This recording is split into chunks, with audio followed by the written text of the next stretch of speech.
अतिजीवित पुत्री का व्रत कथा। एक बार नैमिषारण्य के निवासी ऋषियों ने संसार के कल्याणार्थ सूत जी से पूछा, हे सूत, कराल कलिकाल में लोगों के बालक किस तरह दीर्घायु होंगे सो कहिए। सूत जी बोले, जब द्वापर का अंत और कलयुग का आरंभ था, उसी समय बहुत सी शोकाकुल स्त्रियों ने आपस में सलाह किया कि क्या इस कलयुग में माता के जीवित रहते पुत्र मर जाएंगे।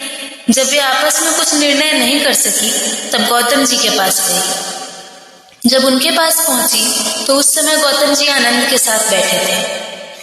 उनके सामने जाकर उन्होंने मस्तक झुकाकर प्रणाम किया। तदंतर स्त्रियों ने पूछा, हे प्रभु, इस कलयुग में लोगों के पुत्र किस तरह जीवित रहेंगे? इसके लिए कोई व्रत या तप हो तो कृपा करके बताइए। इस तरह उनकी बात सुनकर गौतम जी बोली, आपसे मैं वही बात कहूंगा जो मैंने पहले से सुन रखी है। गौतम जी ने कहा, जब महाभारत युद्ध का अंत हो गया और द्रोण पुत्र अश्वत्थामा के द्वारा अपने बेटों को मरा देखकर सब पांडव बड़े दुखी हुए, तो पुत्र के शोक से व्याकुल होकर द्रौपदी अपने सखियों के साथ ब्राह्मण श्रेष्ठ धौम्य के पास गई और उसने धौम्य से कहा, हे विपेंद्र, कौन सा उपाय करने से बच्चे दीर्घायु हो सकते हैं? कृपा करके ठीक ठीक कहिए। धौम्य बोले, सत्य युग में सत्य वचन बोलने वाला, सत्याचरण करने वाला समदर्शी जिमुतवाहन नामक एक राजा था। एक बार वह अपनी स्त्री के साथ अपने ससुराल गया और वहीं रहने लगा। एक दिन आधी रात के समय पुत्र के शोक से व्याकुल कोई स्त्री रोने लगी, क्योंकि वह अपने बेटे के दर्शन से निराश हो चुकी थी। उसका पुत्र मरने वाला था। वह रोती हुई कहती, हाय, मुझ बूढ़ी माता के सामने मेरा बेटा मरा जा रहा है। उसका रुदन सुनकर राजा जिमुतवाहन का तो मानो हृदय विदीर्ण हो गया। वह तत्काल उस स्त्री के पास गए और उससे पूछा, तुम्हारा बेटा कैसे मरने वाला है? बूढ़ी ने कहा, गरुड़ प्रतिदिन आकर गांव के लड़कों को खा जाता है। इस पर दयालु राजा ने कहा, माता, अब तुम रो मत, आनंद से बैठो, मैं तुम्हारे बच्चे को बचाने का यत्न करता हूँ। ऐसा कहकर राजा उस स्थान पर गए जहाँ गरुड़ आकर प्रतिदिन मांस खाया करता था। उसी समय गरुड़ भी वहां पर पहुंचा और उन पर टूट पड़ा और मांस खाने लगा। जब अतिशय तेजस्वी गरुड़ ने राजा का बायां अंग खा लिया, तो झटपट राजा ने अपना दाहिना अंग फेर कर गरुड़ के सामने कर दिया। यह देखकर गरुड़ जी ने कहा, तुम कोई देवता हो? कौन हो? तुम मनुष्य तो नहीं जान पड़ते। अच्छा, अपना जन्म और कुल बताओ। पीड़ा से व्याकुल मन वाले राजा ने कहा, हे पक्षीराज, इस तरह के प्रश्न करना व्यर्थ है। तुम अपनी इच्छा भर मेरा मांस खाओ। यह सुनकर गरुड़ रुक गए और बड़े आदर से राजा के जन्म और कुल की बात पूछने लगे। राजा ने कहा, मेरी माता का नाम है शैव्या और मेरे पिता का नाम शालिवाहन है। सूर्यवंश में मेरा जन्म हुआ है और जिमुतवाहन मेरा नाम है। राजा की दयालुता देखकर गरुड़ ने कहा, हे महाभाग, तुम्हारे मन में जो अभिलाषा हो वह वर मांगो। राजा ने कहा, हे पक्षीराज, यदि आप मुझे वर दे रहे हैं तो वर दीजिए कि आपने अब तक जिन प्राणियों को खाया है वे सब जीवित हो जाएं।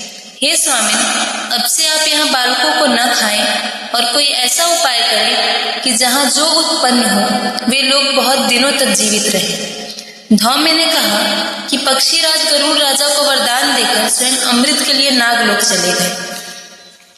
वहां से अमृत लाकर उन्होंने उन मरे मनुष्यों की हड्डियों पर बरसाया। ऐसा करने से सब लोग जीवित हो गए जिनको कि पहले गरुड़ ने खाया था। राजा के त्याग और गरुड़ की कृपा से वहां के वासियों का बहुत कष्ट दूर हो गया। उस समय राजा के शरीर की शोभा दूनी हो गई थी। राजा की दयालुता देखकर गरुड़ ने फिर कहा, मैं संसार के कल्याणार्थ एक और वरदान दूंगा। आज आश्विन महीना के कृष्ण पक्ष सप्तमी तिथि से रहित शुभ अष्टमी तिथि है। आज ही तुमने यहाँ की प्रजा को जीवन दान दिया। हे वत्स, अब से यह दिन ब्रह्म भाव हो गया है। जो मूर्ति भेद से विविध नामों से विख्यात है, वही त्रैलोक्य से पूजित दुर्गा अमृत प्राप्त करने के अर्थ में जीवित पुत्रिका कहलाई है। अतः इस तिथि को जो जो स्त्रियां उस जीवित पुत्रिका की और कुश की आकृति बनाकर तुम्हारी पूजा करेंगी तो दिनों दिन उनका सौभाग्य बढ़ेगा और वंश की भी बढ़ती होती रहेगी। हे महाभाग, इस विषय में विचार करने की आवश्यकता नहीं है। हे राजन, सप्तमी से रहित और उदया तिथि की अष्टमी को व्रत करें, यानी सप्तमी विद्ध अष्टमी जिस दिन हो उस दिन व्रत ना कर शुद्ध अष्टमी को व्रत करें और नवमी में पारण करें। यदि इस पर ध्यान न दिया गया तो फल तो नष्ट हो ही जाएगा और सौभाग्य भी अवश्य नष्ट हो जाएगा।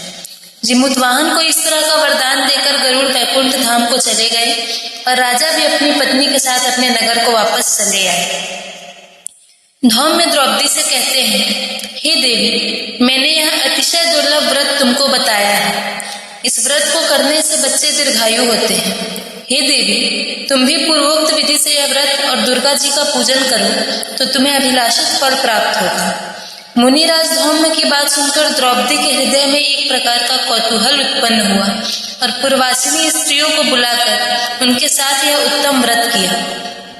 गौतम ने कहा, यह व्रत और इसके प्रभाव को किसी एक चील ने सुन लिया और अपनी सखी सियारिन को बताया।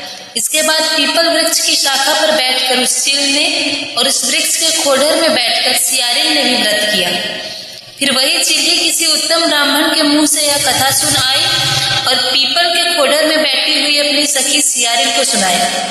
सियारिन ने आधी कथा सुनी थी कि उसे भूख लग गई और वह उसी समय शव से भरे हुए शमशान में पहुंची।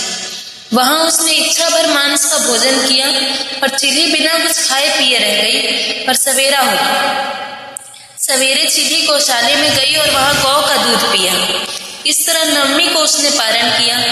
कुछ दिनों बाद वे दोनों मर गई और अयोध्या में किसी धनी व्यापारी के घर में जन्मी।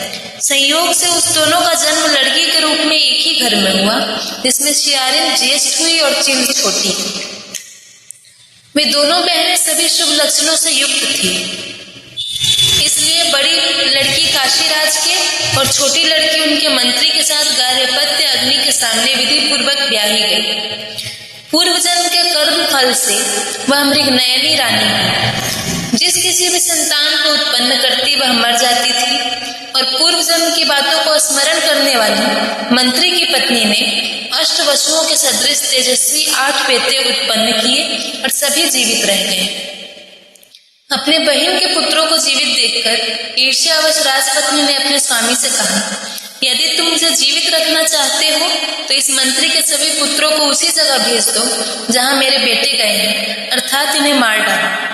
यह सुनकर राजा ने उस मंत्री के पुत्रों को मारने के लिए कई प्रकार के उद्योग किए, पर मंत्री पत्नी ने जीवित पुत्रिका के पुण्य बल से बचा लिया। एक दिन राजा ने अपने आदमियों से उन पुत्रों का सिर कटवाकर पिटारी में रखवाया और वह पिटारी उनकी माता मंत्री पत्नी के पास भेज दिया। किंतु वे 8 सिर बेशकीमती जवाहरात हो गए और भले चंगे वे 8 लड़के अपनी माता के पास वापस चले गए। उनको जीवित देखकर राजपत्नी को बड़ा विस्मय हुआ। अंत में वह मंत्री की पत्नी के पास आई और उसने पूछा, बहन, तुमने कौन सा ऐसा पुण्य किया है जिससे बार बार मारे जाने पर भी तुम्हारे बेटे नहीं मरते?